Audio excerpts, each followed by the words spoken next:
오늘 말씀의 제목 함께 읽고 말씀 나누겠습니다. 시작. 거룩한 의무 감사라는 제목으로 함께 말씀 나누겠습니다. 오늘도 우리 옆에 있는 분들 마음껏 축복하며 이렇게 두 가지 인사 제목으로 인사하겠습니다. 당신 하나님의 기쁨입니다. 그리고 옆에 앉아주셔서 감사합니다. 우리 세 분 이상 인사하겠습니다. 당신은 하나님의 기쁨입니다. 옆에 앉아주셔서 감사합니다. 당신은 하나님의 기쁨입니다. 옆에 앉아주셔서 감사합니다. 당신은 하나님의 기쁨입니다. 옆에 앉아주셔서 감사합니다. 아멘. 네, 다른 자리에 앉을 수 있었는데 제 옆에 앉아주셔서 감사합니다. 네, 감사의 제목을 찾으면 너무나도 많겠죠. 오늘 또 예배 가운데 말씀 듣는 가운데 하나님께서 나에게 주시는 그 기쁨, 우리 공동체에게 주시는 그 아름다운 말씀이 우리 모두에게 채워져서 하나님께 더 많은 감사를 올려드릴 수 있는 우리 모두가 되기를 주님의 이름으로 축복합니다. 10월 한 달 동안 종교개혁주의를 맞이해서 마틴 루터의 삶을 살펴보며 종교개혁의 후예로 살아간다는 것이 무엇인지에 대해서 함께 말씀을 나누고 결단하였습니다. 그리고 이 결단은요, 10월달이 끝났다고 끝나는 것이 아니라 우리는 주님께서 부르시는 그날까지 종교개혁의 후예답게 오늘 내 삶 가운데 개혁해야 될 것이 없는가 늘 돌아보며 하나님께 더 가까이 나아갈 수 있는 우리 모두가 되었으면 좋겠습니다. 그리고 11월 달은요, 추수감사주일이 있는 달입니다. 그래서 11월 달을 감사의 달로 이렇게 지키게 되어지는데요. 10월 달 말씀을 준비하면서 11월 말씀을 어떻게 전할까 고민하는 가운데 기도하면서 이렇게 질문해 봤습니다. 하나님, 추수감사주일에 걸맞는 감사 열매가 무엇일까요? 하나님께서 가장 기뻐하실 열매가 무엇일까요? 어떤 열매를 드리면 하나님의 마음에 흡족한 열매가 될 수 있을까요? 새벽에 기도하면서 11월 때 어떻게 말씀 준비하면 좋을까요? 추수감사주일 어떻게 맞이할까요? 라고 이렇게 질문을 하나님께 던지고 하나님 어떻게 하면 좋을까요? 하다가 누가복음 15장에 있는 비유들이 생각났습니다. 누가복음 15장에 있는 비유들은요, 세 가지입니다. 잃은 양의 비유, 잃은 드라크마의 비유, 잃은 아들, 우리가 탕자의 비유라고 하는 이 세 가지 비유입니다. 그래서요, 아침에 새벽에 일어나가지고 새벽에 기도 마치고 이 본문을 다시 펼쳐가지고 한 절 한 절 읽어보았습니다.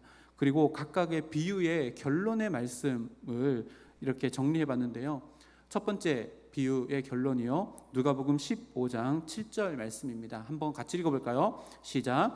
내가 너희에게 이르노니 이와 같이 죄인 한 사람이 회개하면 하늘에서는 회개할 것이 없는 의인 99으로 말미암아 기뻐하는 것보다 더하리라. 아멘.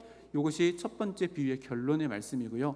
두 번째 잃은 드라크마 비유의 결론의 말씀은 15장 10절 말씀입니다. 다 같이 읽겠습니다.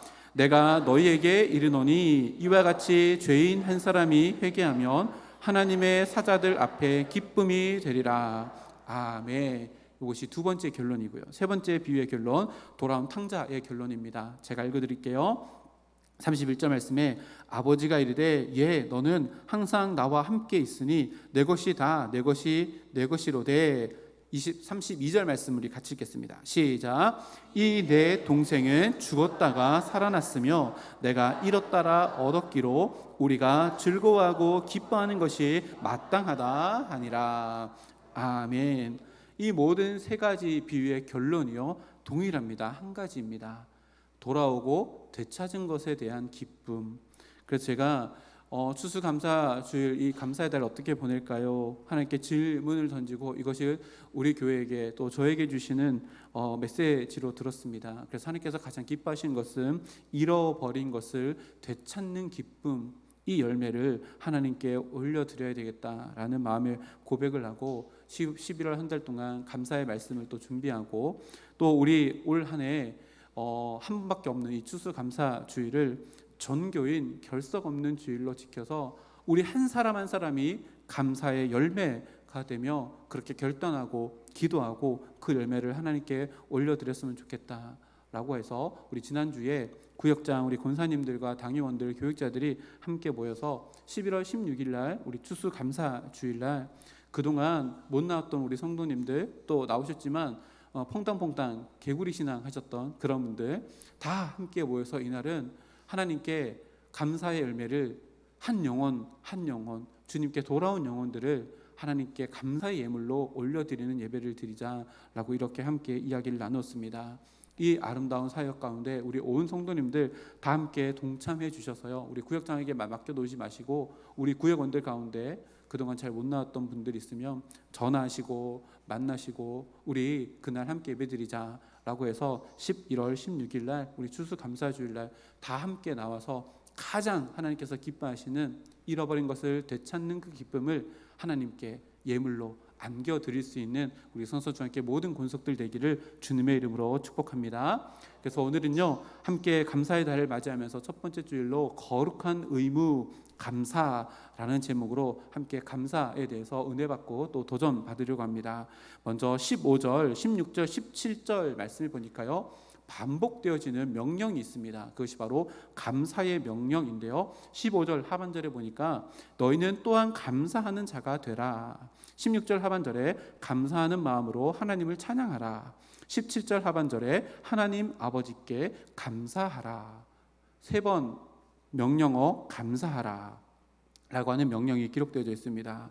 성경에서요, 감사하라, 감사에 대해서 이렇게 권면이 주어질 때마다 모든 것이 다 거의 다 감사하라 라고 하는 명령문으로 기록되어져 있습니다. 왜 그럴까요? 왜 감사를 명령문으로 우리들에게 권면할까요? 이것은요, 인간은 감사가 절대로 그저 저절로 되어지지 않는 존재라는 것을 성경이 전제하고 있기 때문에 그렇습니다. 감사는 의무적으로 의식적인 결단을 가지고 해야 할 수 있는 것이 바로 감사라는 것을요, 오늘 이 짧은 세 문장에 감사하라, 감사하라, 감사하라 세 번의 이 명령문을 통해서 우리는 알게 되어집니다. 그래서 감사는요, 훈련입니다. 몸에 익혀지도록, 몸에서 자연스럽게 되도록 끊임없이 반복해야 하는 훈련이 바로 감사입니다. 그래서 오늘 말씀을요, 마치 우리를 감사하는 자로 만들기 위한 훈련 프로그램, 트레이닝 프로그램인 것처럼 우리가 이 말씀을 함께 우리 마음 가운데 이렇게 새겨보려고 합니다. 첫 번째 훈련 프로그램, 감사한 자가 되기 위해서 하는 첫 번째 훈련 프로그램은요, 앞에 있습니다. 우리 따옴표 안에 거 한번 읽어볼까요? 시작. 그리스도의 평강이 나의 마음을 주장하게 하라. 감사하는 자가 되려면 트레이닝을 해야 되는데, 첫 번째 훈련 프로그램이 뭐냐면 그리스도의 평강이 내 마음을 주장하게 하라. 15절 말씀을 보니까요, 그리스도의 평강이 너의 마음을 주장하게 하라 라고 이렇게 우리들에게 기록합니다. 이 말씀은요, 감사와 내 마음의 평강이 서로 연결되어져 있다는 것을 우리들에게 말씀합니다. 그러니까요, 우리 마음 가운데 마음의 평강이 없는 자는 감사하는 자가 될 수 없다라는 말씀입니다. 그런데 이것이요, 그냥 평강이 아니라 어떤 평강이에요? 그리스도의 평강입니다. 그러면 그리스도의 평강이 뭘까요? 이 그리스도의 평강을 다르게 해석하면 예수님께서 주시는 평강, 예수님 덕분에 생긴 평강이라고 이렇게 재해석할 수 있습니다. 그러니까요, 이 말씀도 우리가 평강을 얻는 출처가 예수님이 아니라 다른 것도 있다라는 것을 우리들에게 알려주는 말씀이기도 합니다. 인간은요, 예수님만은 아닌 다른 대상에서 평강을 찾고 있기도 합니다. 그 세상 사람들이 찾는 평강이 뭘까요? 한번 따라해 볼까요? 더의 평강. 따라하시죠? 예, 더의 평강. 세상 사람들은요, 예수님 그리스도의 평강이 아니라요, 늘 이 평강 찾아다닙니다. 더의 평강. 이게 뭘까요? 제가 이렇게 써놨습니다. 더 많이, 더 넓게, 더 높게, 더 여기에서 주는 평강을 찾아 다시 다니는 것이요, 하나님 없이 살아가는 세상 사람들이 만들어가는 평강입니다. 이것을요, 제가 이렇게 만들었습니다. 검색해 보시면요, 저만 쓰는 단어입니다. 더의 평강. 세상 사람들은요, 더의 평강만 가지고 살아갑니다. 그런데요, 우리가 알아야 됩니다. 이것이요, 가짜 평강은 우리에게 줄 수 있지만 이 더의 평강은 치명적인 오류가 있습니다. 그게 뭘까요? 따라하겠습니다. 따라하겠습니다. 예, 이 더의 평강에는요, 오류가 있는데 그게 뭐냐면 어의 오류가 있습니다. 이게 뭘까요? 더더더의 평강을 추구하고 막 살아가다 보면요, 어떤 일이 생기냐면 이런 일이 생깁니다. 이 뭐냐면요, 이러면 안 되는데, 떨어지면 안 되는데, 놓치면 안 되는데 라고 하는 오류가 더더더의 평강에 치명적인 오류로 가지고 있다는 겁니다. 이게 뭐예요? 불안전한 상황에 기초한 평강이 더더더의 평강이라는 겁니다. 그러니요, 이 더더더의 평강, 세상이 말하는 평강은 불완전한 평강에 기초하고 있기 때문에 세상에서 주는 예수님 이외의 다른 대상에서부터 주어지는 평강은요, 늘 불안함이라고 하는 그늘을 가지고 있다는 것을 우리는 알게 되어집니다. 그런데 성경은 그런 더더더의 평강이 의 오류를 품고 오류투성이인 이런 평강의 우리의 마음을 주장하지 못하도록 하고, 오직 예수 그리스도로부터 우리에게 주어지는 평강을 우리의 마음이 주장하도록 하라라고 우리들에게 가르쳐 줍니다. 그래야지만 우리는 감사하는 사람이 될 수 있다라고 이렇게 이야기합니다. 그러면 더 구체적으로 그리스도의 평강, 예수님 덕분에 우리가 누리는 평강, 예수님 때문에 우리는 누리는 평강이 뭘까요? 그 평강은요, 더의 자격이 우리에게 없다 할지라도, 어떠한 공로도 우리에게 없지만 값없이 우리에게 주시는 예수님의 십자가의 사랑으로 비롯된 부활의 평강, 새 생명의 평강이 바로 그리스도의 평강입니다. 이 평강은 절대로 우리의 마음속에서 사라지지도 지워지지도 작아지지도 않는 평강입니다. 왜 그럴까요? 그리스도의 평강은 영원하신 하나님, 전지전능하신 하나님의 사랑에 기인하고 있기 때문입니다. 하나님이 사라지지 아니하고 변하지 아니하고 작아지지 아니기에 그 사랑에 기인한 그리스도의 평강은요, 우리의 삶 가운데 의 상황이 다가와도요, 우리 마음 가운데 사라지지 않습니다. 그래서 그리스도의 평강에는 세상이 말하는 불완전한 상황을 기초로 한 더의 평강이 가지고 있는 의 오류가 전혀 없어서 우리는 의 상황 속에서도 우리 마음 가운데 변하지 않는 그리스도의 평강으로 말미암아 뭘 할 수 있어요? 감사할 수 있게 되는 것입니다. 그래서 그리스도의 평강이 내 마음을 주장하게 하는 사람만이 감사하는 자로 세워질 수 있다라고 하는 권면이 바로 오늘의 말씀입니다. 이렇게 적용해 볼까요? 만약에 내 삶 가운데 감사가 점점 사라지고 짜증이 점점 늘어나고 불만이 점점 늘어나고 또 불안함이 점점 늘어나고 있다면 무엇이 문제일까요? 내가 붙들고 있는 것이요, 그리스도의 평강이 아니라 뭘 찾고 있는 거요? 더더더의 평강을 찾고 있는 겁니다. 그것을 놓아버리고 내 마음 가운데 가장 먼저 그리스도의 평강, 십자가의 은혜와 부활의 소망으로 우리 마음 가운데 가득 채워져 나가는 그것을 붙잡지 아니하면 우리 마음 가운데 감사가 회복될 수 없다는 것을 기억하며 11월 한 달 동안 예수님의 십자가의 사랑과 또 부활의 소망을 더욱더 자주 묵상하여서 더더더의 평강, 의 오류를 품고 있는 그거 다 물러내고 그리스도의 평강이 우리의 마음을 주장하여서 11월 한 달 동안 내 삶의 체질이 감사하는 자의 체질로 완전히 바뀌어질 수 있는 귀한 은혜를 누릴 수 있는 우리 모두가 되기를 주님의 이름으로 축복합니다.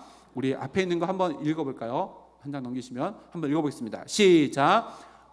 의 불안한 상황에 기초함, 더더더의 평강이 아니라 영원토록 변하지 않는 그리스도의 평강으로 내 마음을 채우겠습니다. 아멘. 11월 한 달 동안 이 놀라운 결단 가운데 감사가 회복되어지는 것을 삶의 구석구석마다 경험할 수 있는 우리 모두가 되기를 주님의 이름으로 축복합니다. 그리고 두 번째, 감사의 사람이 되기 위한 두 번째 훈련 프로그램입니다. 다운표 안에 거 한번 읽어볼까요? 시작. 한 몸 안에 거하라. 15절 하반절에 보니까요, 이렇게 기록합니다. 너희는 평강을 위하여 한 몸으로 부르심을 받았나니. 우리가 한 몸으로 부르심을 받았다라고 하는데요, 여기 이 구절에서 두 가지를 발견하게 됩니다. 성도는요, 평강을 위하여 부름받은 존재다 라고 하는 첫 번째, 두 번째는 뭐냐면 그 평강을 위하여 우리는 개인이 아니라 한 몸, 한 공동체로 부름받았다 라고 하는 것을 이 말씀을 통해서 우리들에게 가르쳐줍니다. 그래서요, 그리스도의 평강은 하나님과 나와의 관계에서 평안이 주어져서 내가 하나님께 올려드리는 감사를 우리에게 줌과 동시에 하나님께서 평강으로 부른 각 성도와 성도 그 사이에서도 평강을 누리게 하심으로 말미암아 뭘 하는 거예요? 서로와 서로 안에서도 감사로 서로 교통하는 존재로 한 몸으로 우리를 부르셨다는 것을 이야기합니다. 그러니 이것은요, 개인적인 평강뿐만 아니라 관계적인 평강, 그리고 관계적인 감사까지 이끌어 나가는 평강이 바로 이 평강이며, 우리에게 감사를 하나님께도 서로에게도 나타내 보여준다라고 성경이 이렇게 이야기합니다. 그래서요, 오늘 이렇게 인사한 겁니다. 다시 한번 인사해 볼까요? 앞에 있습니다. 하나님 감사합니다. 하나님께도 감사하고, 성도님 감사합니다 할 때는 옆에 있는 손을 꼭 잡고 눈을 마주쳐야 됩니다. 성도님 감사합니다. 우리 권사님, 장로님 감사합니다. 이렇게 하는 겁니다. 하나님 감사합니다. 성도님 감사합니다. 우리 하나님께 인사, 옆에 있는 분들과 인사하겠습니다. 시작. 하나님 감사합니다. 성도님 감사합니다. 감사합니다. 이것이요, 우리 마음 가운데 있는 그리스도의 평강이 만드는 감사입니다. 하나님께도 감사, 옆에 있는 관계 속에서도 서로 감사하게 하는 거. 그래서요, 우리는 그렇게 감사하며 그리스도의 평강을 나누는 한 공동체로 부름받았습니다. 이 그리스도의 한 몸 이룬다, 이 부분은요, 제가 이 설교를 요거까지 다 해버리면요 너무 길어져서 이 부분을 확대가지고 오후 예배 설교를 이렇게 해놨습니다. 궁금하시면 오후 예배 설교 오시면 됩니다. 이 부분은 오후 설교 때 또 하도록 하겠습니다. 그리고요, 16절 말씀 보면 감사한 사람이 되기 위해서 세 번째 훈련 프로그램이 있습니다. 뭐냐면 앞에 화면에 있습니다. 다음 편 읽어볼까요? 시작. 예배입니다. 네, 감사한 사람이 되기 위한 세 번째 훈련 프로그램이 뭐냐면 바로 예배입니다. 16절 말씀인데요, 그리스도의 말씀이 너희 속에 풍성히 거하며 모든 지혜로 피차 가르치며 권면하고 시와 찬송과 신령한 노래를 부르며 감사하는 마음으로 하나님을 찬양하고. 아멘. 이 16절에 기록된 이 다양한 많은 것들은요, 하나로 묶으면 예배입니다. 감사하는 자가 되기 위해서는 제대로 된 예배를 드려야 된다라는 것을 이야기하는데요, 한번 볼까요? 그리스도의 말씀, 우리가 성시교독에도 말씀을 읽고, 제가 예배 부름할 때도 말씀을 읽고, 선포되는 말씀, 지금 또 말씀이 있습니다. 그리고 가르침이 있습니다. 말씀 가운데는요 가르침이 있고요, 찬양 가운데도 가르침이 있고요, 성시 교독하는 가운데도 가르침이 있습니다. 그리고요, 권면이 있습니다. 말씀 가운데 권면이 있죠. 이렇게 살아갑시다, 우리 함께 해봅시다, 권면이 있습니다. 그리고 시와 찬송과 신령한 노래, 감사의 찬양, 이 모든 것이 다 비슷하지만요 조금 뉘앙스가 다릅니다. 시라고 하는 것은요, 원어를 보면 문지르다라고 하는 의미에서 파생된 단어가 시인데요, 이게 뭘 의미하냐면요, 수금을 문질러 탄다라고 하는 것에서 파생된 단어가 이게 시입니다. 그래서 이 시라고 하는 것은 악기와 함께 하나님을 찬양하는 것을 시라고 하고요, 이 찬송이라고 하는 것은 하나님을 찬양하는 다양한 노래들을 찬송이라고 합니다. 그리고 신령한 노래는요, 성스러운 시를 써서 하나님께 올려드리는 성시, 이것을 이야기합니다. 이 모든 것들이 다 뭐예요? 예배 안에 있는, 예배 순서 안에 있는 모든 것들을 다 포함하고 있습니다. 그런 이런 말입니다. 예배를 제대로 된 드리는 사람이야말로 진정으로 감사할 수 있는 사람이 될 수 있다라고 하는 말씀이 바로 이것이고요. 그래서 예배는요, 감사의 사람으로 우리를 바꾸어 나가는 최고의 트레이닝 센터가 바로 이 예배다라고 하는 것을 이렇게 이야기합니다. 이렇게 하나님께 진정으로 예배드리는 자의 마음 속에서는요, 감사가 일어날 수밖에 없습니다. 왜요? 내가 유한한 존재가 영원하신 하나님을 예배하고 경험하며 그 하나님의 영원하심 안으로 우리가 초청되었다는 것을 확인할 수 있는 자리가 예배의 자리이기 때문에 예배드리는 모든 자들은요, 하나님께 마땅한 반응으로서 감사를 드릴 수밖에 없다는 말입니다. 그래서요, 예배를 드리기 위해서 어떠한 대가를 지불한다고 한들 그것은요, 최고의 잘한 일 중에 하나입니다. 왜요? 예배를 회복하면 감사가 회복되어지고, 감사가 회복되어지면 우리들의 삶은요, 더욱더 풍요로워지는 하나님의 은혜를 경험하는 삶이 될 수 있기 때문입니다. 그래서요, 예배의 사람은요, 감사의 사람이 되어지고, 감사의 사람은 예배의 사람이 되어집니다. 다시 말하면 예배의 사람과 감사의 사람은요, 다른 말이 아니라 동의어입니다. 우리 한번 밑에 있는 파란색 글씨 한번 읽어볼까요? 시작.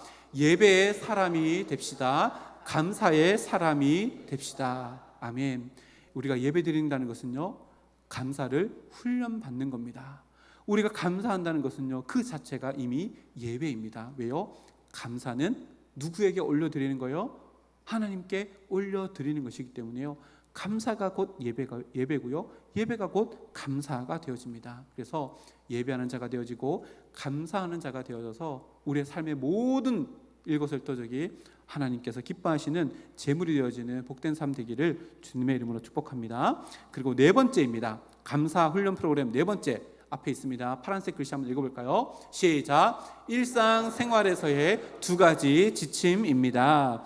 17절에 보면 감사하는 사람이 되기 위해서 사도 바울이 네 번째 훈련 프로그램을 우리에게 소개해 주시는데, 일상생활 속에서 우리가 할 수 있는 두 가지를 소개해 줍니다. 17절 제가 읽어드리겠습니다. 또 무엇을 하든지 말에나 일에나 다 주 예수의 이름으로 하고 그를 힘입어 하나님 아버지께 감사하라. 아멘.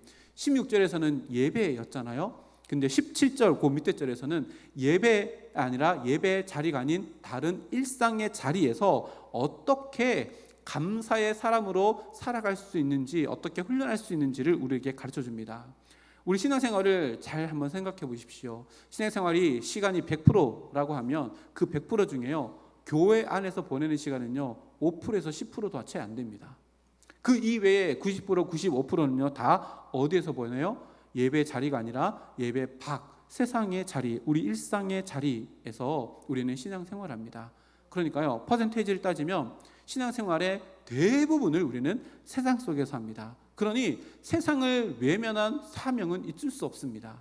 우리가 예배자고 감사하는 사람이라면 세상 속에서 우리의 일상의 자리에서도 감사하는 자로 살아가야 하는데, 사도 바울이 두 가지 지침을 줍니다. 먼저는요, 22절 상반절에 무엇을 하든지 말에나 일에나 다 예수 이름으로 하라 라고 이렇게 권면합니다. 그래서요, 감사의 사람으로 세상 속에서 살아가는 자들은요, 모든 일을 할 때 주 예수의 이름으로 하는 사람이다 라는 것을 우리들에게 권면합니다. 그러면 예수 이름으로 한다, 이게 어떤 것을 의미할까요? 이렇게 정리할 수 있습니다. 예수 이름으로 한다는 것은요, 내가 하는 말, 내가 하는 일, 그 모든 것이 예수님의 이름을 높이는 통로가 되어야 된다는 말입니다. 그리고 그것을 반대로 말하면요, 내가 하는 말과 일이 예수님의 이름에 먹칠하는 통로가 되어서는 안 된다. 이렇게 살아가는 것이 하나님께 감사하는 자가 되는 삶이다 라고 우리들에게 이야기합니다.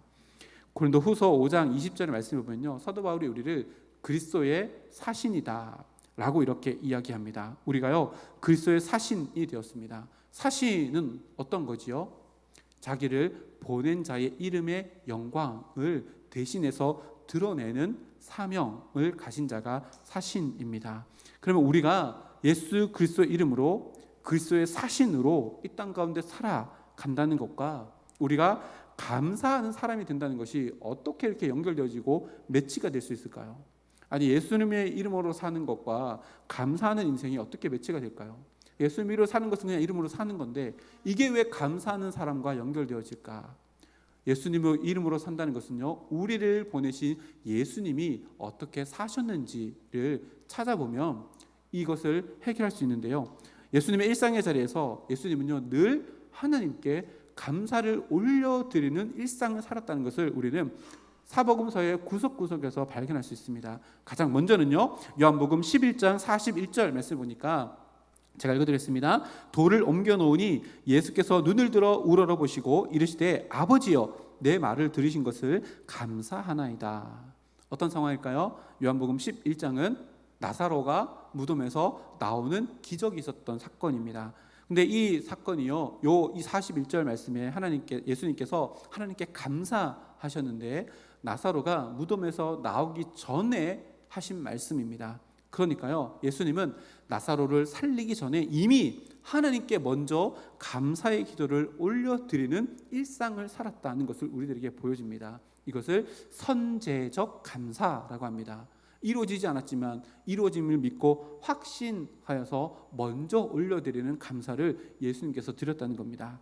또 한 구절 볼까요? 누가복음 22장 17절 19절 말씀인데요. 이 잔을 받으사 감사기도 하시고 이르시되 이것을 갖다가 너희끼리 나누라. 19절에 또 떡을 가지사 감사기도 하시고 떼어 그들에게 주시며 이르시되 이것은 너희를 위하여 주는 내 몸이라. 너희가 이를 행하여 나를 기념하라 하시고. 어떤 상황인지 아시겠죠? 예수님께서는요, 십자가를 앞두고 제자들과 함께 만찬의 자리에서 일용할 양식을 주신 하나님께 감사를 올려드립니다. 예수님에게 지금 이 상황은요, 어떤 상황이에요? 아까 얘기했던 의 상황입니다. 내한테 십자가가 온다고? 내한테 죽음이 온다고? 지금 이런 상황입니다. 그런데 일용할 양식에 대한 감사도 하나님께 올려드리고, 지금 의 상황이지만 비록 그 상황 속에 있다 할지라도 예수님은 감사를 올려드립니다. 주어진 것에 대한 감사, 그리고 앞으로 이루어질 일이 힘들고 어려운 일이라 할지라도, 어려운 상황 가운데 있다 할지라도 그럼에도 불구하고의 감사를 주님께서 하나님께 올려드립니다. 세 번째 구절은요, 누가복음 10장 21절 말씀인데요. 그때에 예수께서 성령으로 기뻐하시며 이르시되 천지의 주제이신 아버지여 이것을 지혜롭고 슬기 있는 자들에게 숨기시고 어린 아이들에게는 나타내심을 감사하나이다. 옳소이다. 이렇게 된 것이 아버지의 뜻이니이다 라고 하며 하나님께 감사 기도를 올려드립니다. 이 구절은요, 어떤 상황에서 나온 구절이냐면 예수님께서 둘씩 70인 전도자를 파송한 이후에 이 전도자들이 전도한 결과물을 가지고 왔을 때 너무 기뻐하셔서 하나님께 감사 기도를 올려드리는데, 어떤 감사 기도예요?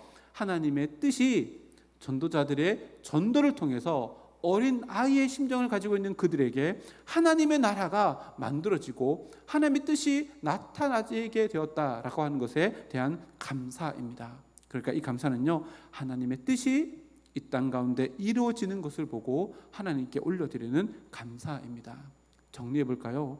우리가 이 세상 속에서 예수님의 이름으로 행한다라고 하는 것은요, 예수님께서 하셨던 것처럼 선제적인 감사를 올려드리는 일상을 사는 것을 말하고요, 주신 것들에 대한 감사를 말하고요, 의 상황 속에서도 그럼에도 불구하고의 감사를 하나님께 올려드리는 것을 의미하고, 이루어 놓은 일들, 하나님의 뜻이 내 삶 가운데 이루어진 것에 대한 감사를 올려드리는 것이 예수님의 이름으로 살아가는 것을 의미합니다. 그러니요, 예수님의 이름으로 산다는 그 자체가요, 뭘 의미하는 거예요?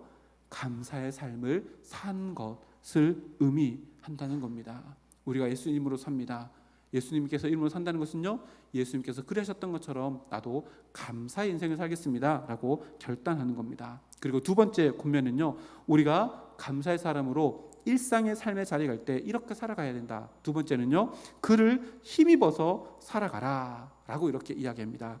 그를 힘입다, 이것은 예수님이잖아요. 예수님을 힘입어서 살아가라, 아버지께 감사하라 라고 하는데, 예수님을 힘입는다는 거, 이게 도대체 뭘 의미할까요? 예수님의 감사는요, 모두가 다 하나님을 의지하는 것에서 비롯된 감사였습니다. 아까 찾았던 세 가지 구절 한번 돌아볼까요? 예수님께서 나사로의 무덤 앞에서 선제적인 감사를 드릴 수 있었던 이유는 뭐예요? 하나님을 신뢰했기 때문입니다. 나사로를 살려주실 것을 신뢰했지요. 최후의 만찬을 가지고 있지만 그럼에도 불구하고 감사할 수 있었던 것은 최후의 만찬이 끝이 아니라 죽음을 위해 부활을 주시는 하나님을 신뢰했기 때문입니다.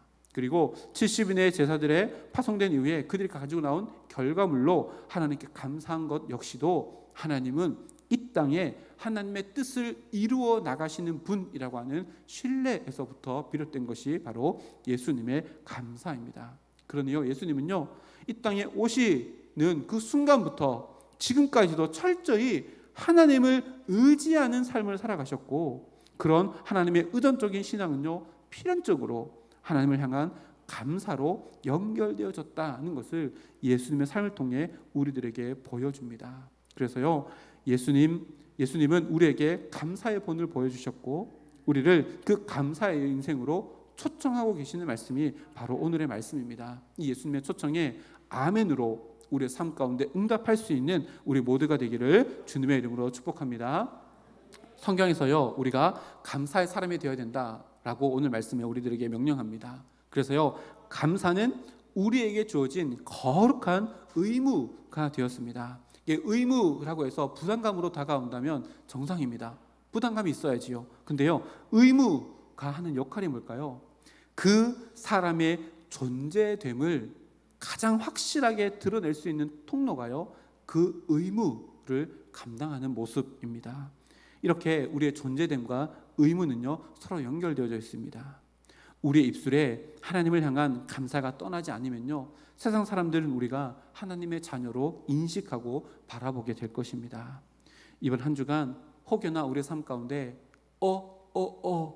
의 상황이 우리의 상황 가운데 다가온다 할지라도 예수님처럼 선대적인 감사를 하나님께 올려드리고 또 그럼에도 불구하고의 감사를 올려드리고 주어진 것에 대한 감사를 올려드리며 내 삶 가운데 여전히 하나님의 나라의 뜻은 이루어져 나가고 있다라고 하는 의지적인 결단으로 하나님께 감사를 올려드릴 수 있는 우리 모두가 되어서 우리의 삶의 모든 구석구석이 감사로 풍성하게 채워져 나가는 우리 모든 삶이 되기를 주님의 이름으로 축복합니다.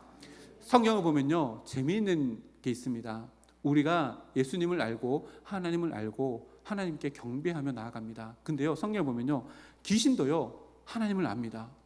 예수님이 귀신을 쫓아내려고 할 때 다윗의 자손이라고 귀신이 이야기합니다. 귀신같이 알아요, 하나님이 아들이라는 것을.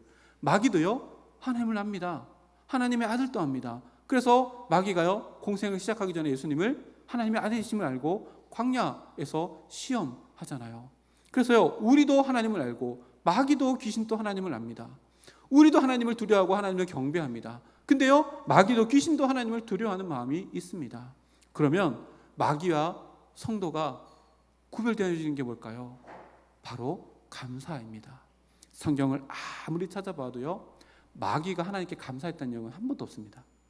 귀신이 하나님께 감사했다는 내용 한 번도 없습니다. 다시 말하면요, 감사는요, 하나님의 사람이냐 하나님의 사람이 아니냐를 구분하는 가장 확실한 기준점이 된다는 것을 우리가 알게 되어집니다. 그래서요, 우리에게 주어진 거룩한 의무이자 명령인 감사는요, 우리에게 주어진 거룩한 사명인과 동시에 우리에게 허락해 주시는 행복한 직분이며 행복한 특권이라는 것을 오늘 말씀을 통해서 우리는 깨닫습니다. 예수님의 삶 전체가요, 하나님께 대한 감사에 대한 반응이었습니다. 왜 그럴 수 있었을까요? 하나님이 언제나 선하신 분이라는 것을 예수님은 믿고 확신했기 때문에 그렇습니다. 우리의 삶도 마찬가지입니다. 하나님의 선하심은요, 변한 적이 한 번도 없습니다. 어떤 상황 속에서도요, 우리 인생에 다가오는 의 상황 속에서도요, 하나님의 선하심은 변하지 않습니다. 그 하나님을 신뢰한다면 어떠한 상황 속에서도 우리는 뭘 할 수 있어요? 하나님을 신뢰하는 가운데 하나님을 감사할 수 있다는 말입니다. G.K. 체스턴트라고 하는 분이 있거든요. 이분이요, 이런 말을 했습니다. 한번 읽어볼까요? 시작. 감사는 가장 고상한 형태의 생각이며 놀라움에 의해 배가 되는 행복이다. 제가 이번 주에 감사에 대한 책을 몇 권 읽다가요, 이 문구를 딱 읽고 우와, 이거 정말 멋있는 문장이구나 해서 제가 제 노트에 적어놓고 오늘 나눕니다. 보세요. 감사는요, 가장 고상한 형태의 생각이래요. 가을이잖아요. 코트 입고 깃 세우고 저기 단풍놀이 가시는 것도 좋지만 그러면서요, 가장 고상한 건 뭐예요? 감사를 생각하는 겁니다. 이게 가장 고상한 형태의 생각입니다. 그래서 올 가을 어떻게 보내야 돼요? 가장 고상하게 보내세요. 바바리 코트 딱 입고 깃 딱 세우고 이렇게 가을놀이 하시는 것도 좋지만 거기 가서 뭐 하는 거예요? 가장 고상한 생각을 하는 겁니다. 하나님께서 나에게 주신 거지 뭐지? 이것을 생각하는 것이요, 가장 고상한 형태의 생각이래요. 그렇게 하게 되면 뭐가 생기는 거예요? 배가 되는 행복이 우리에게 다가온대요. 우리 추수감사주의를 보내며 가을을 보낼 때 이런 가장 고상한 생각으로 가을을 채우고 그 결과로 하나님께서 나에게 보여주신 모든 것들에 대한 감사가 차고 넘쳐서 거룩한 의무로 주어진 이 감사를 행하며 살아갈 때마다 내 삶도 감사한 자의 삶이 되어지고 그 정체성으로 말미암아 가장 고상한 생각을 하는 가장 행복한 자로 살아갈 수 있는 우리 모든 권속들 되기를 주님의 이름으로 축복합니다. 우리 다 같이 일어나서요 이렇게 한번 외쳐볼까요? 앞에 화면에 있습니다. 우리 다 같이 일어나서 힘차게 외치겠습니다. 시작. 나는 감사의 사람입니다. 거룩한 의무를 다하겠습니다. 아멘. 우리 감사의 제목들로 하나님께 찬양할 텐데요. 날 구원하신 주 감사.